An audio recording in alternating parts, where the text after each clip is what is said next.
PR's top pros talk rise and deeper storytelling, featuring Laura Tomasetti, CEO of 360 PR Plus. And here's your host, Doug Simon. Laura, you're celebrating your 20th anniversary as a company, quite an achievement. Could you maybe give the viewers a couple sentences of context for where your career is at? Thank you, Doug, and great to see you and hear you again. Yeah, we are turning 20 this year. I like to think about it as 20 years young. I spent most of my career in agencies. I think we met when I was working down in DC for some Omnicom agencies. A lot of work on the consumer brand marketing side and then also corporate communications. I went in-house for a little bit in the sort of middle of my career. I went in-house and worked for Fortune 500. I worked for Hasbro. That was a lot of fun, working on a lot of their legacy brands and taking them to digital formats. So that was a lot of fun. And then I also worked for an international nonprofit. And today I'm sitting in our Boston office. We have offices in New York and Boston, and I haven't been traveling down to New York too much, missing that, but hoping to get back there soon. Great. And one of the things that's obviously been key to your success is you're always thinking ahead. What do you see marketers doing differently as we head towards the end of 2021 and into 2022? Sure, that's a great question, a lot packed in there. And in fact, we just did some research with marketers and communications leaders. And I think, before getting to that specific research, and it reinforced a lot of what we were seeing with our clients, just in preparation for our talk today, I was just taking a step back. And I think what is different is the storytelling is just deeper in 2021 than it has been in the past. And, brands are really diving deep.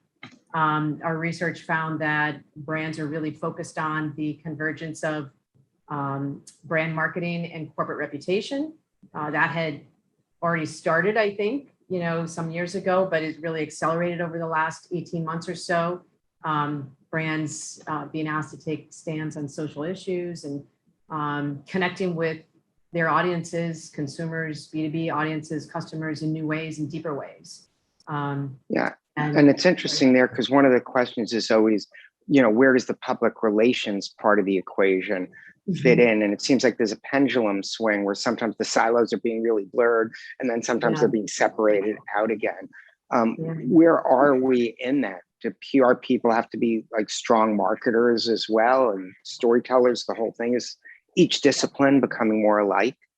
Yeah, well, I think we've certainly moved away from 30-second spots and just straight up advertising. People know what advertising looks like and they click out of it. There's a lot of ways to click out of that and to DVR around it. And so I think where PR fits, and PR is, I think, center stage, and it's really about the content that we're creating, the stories we're telling, but the content is part of that, the value added content.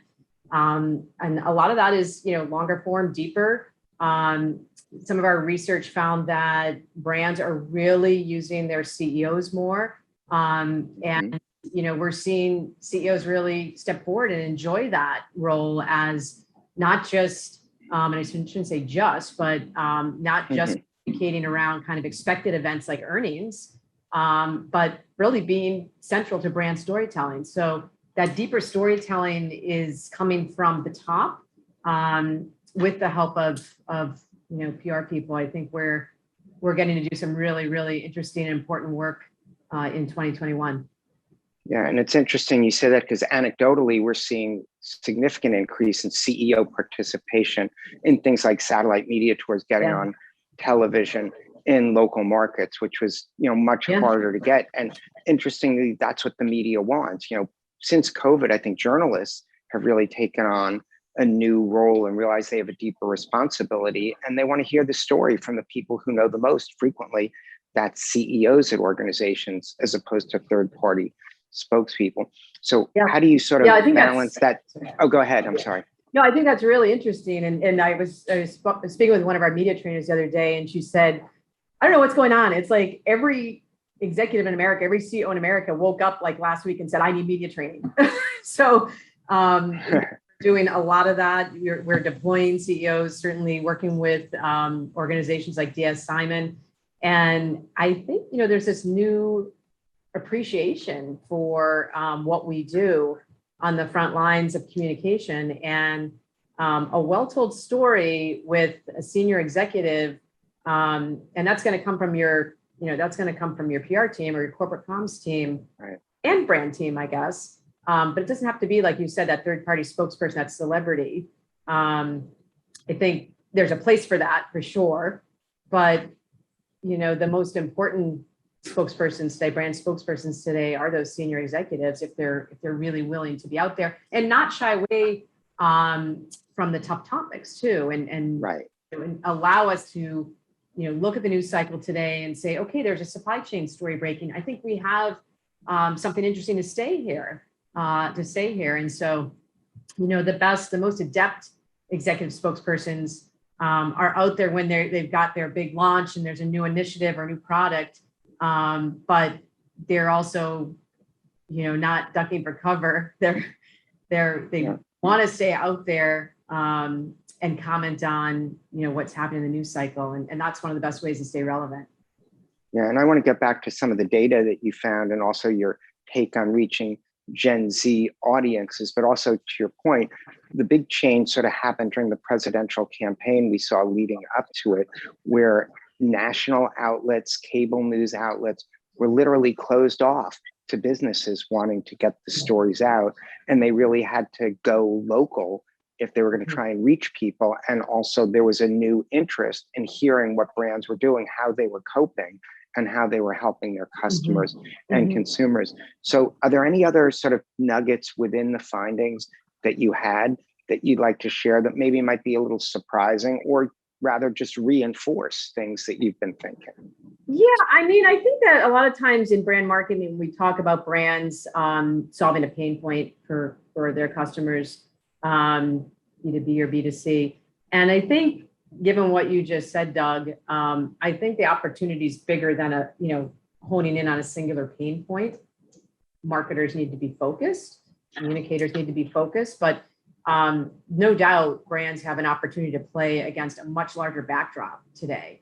And I was just thinking, because it's back to school time and we work with a lot of brands that are thinking about, school lunch or back, how parents are filling the lunchbox or what's for dinner. Yeah.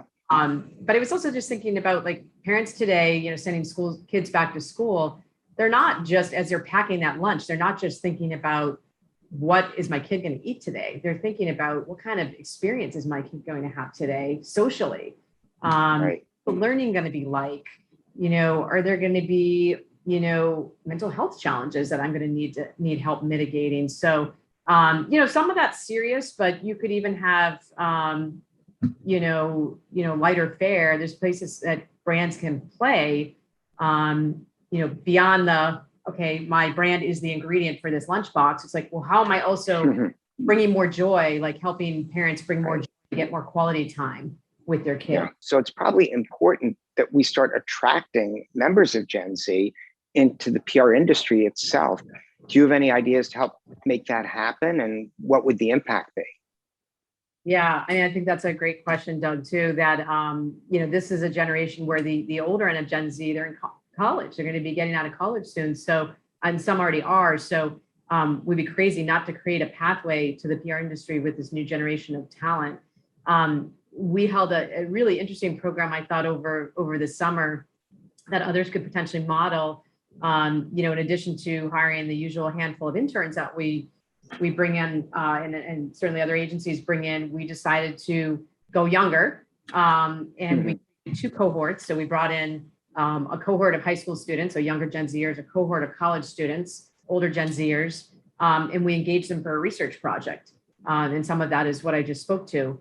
And so I think that's a really great way to bring them in. And we weren't looking for students that necessarily already knew they wanted a career in communication.